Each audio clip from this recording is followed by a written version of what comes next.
An unconventional group occupied the yellow Georgian carriage. Their faces paunch, their breath unclean, but their clothes were the finest money could buy. And the gaze on all of them was glowing with the effects of copious amounts of the mother's ruin. Heated talk hid concern about revolution and the underclass. Nevertheless, the bumpiness of the carriage with the crest of the king stamped on the doors brought hush to proceedings. Time passed randomly, like disobedient criminals being herded into a slum prison.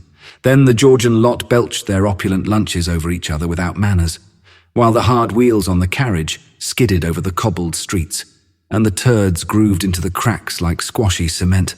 A misty fog appeared. It seemed similar to an apparition, a ghost, which had found a way to manifest.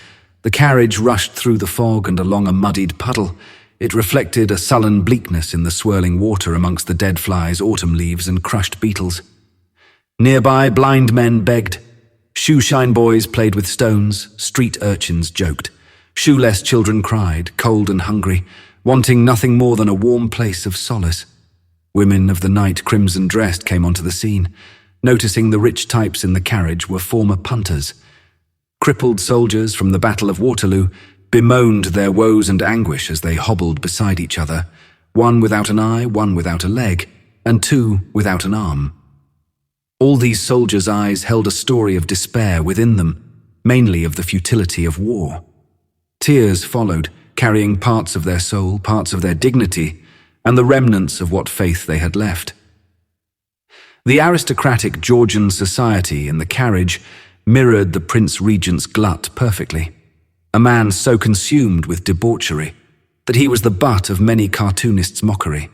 Even his own father, George III, thought his son was nothing more than a tree growing sea-green apples in an orchard somewhere in the Kent countryside.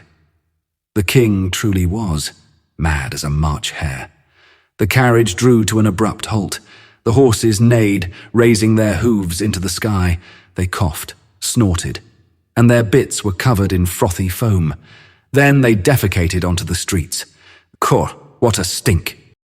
I sleep in the shadows, not wanting anything more than a cup of warm gruel and a bed in the doss house. The white-wigged Georgian man in the carriage frowned with disdain, lips pallid, eyes contemptuous. He raised his white-gloved hand, beckoned the boy forwards, then swiftly slapped him around the face, causing his ears to pop. "Begone, urchin!" snapped the Georgian man. "Rabble-rouser and scallywag, writhe in the mud with your own class." The boy was furious.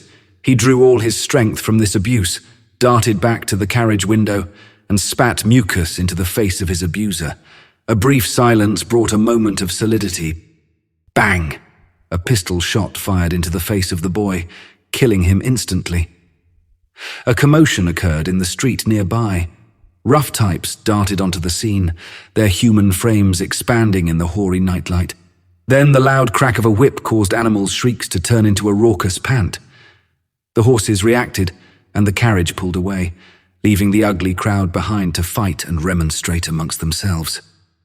Georgian society was certainly an unforgiving place if you were poor, destitute, and living on the mean streets of London.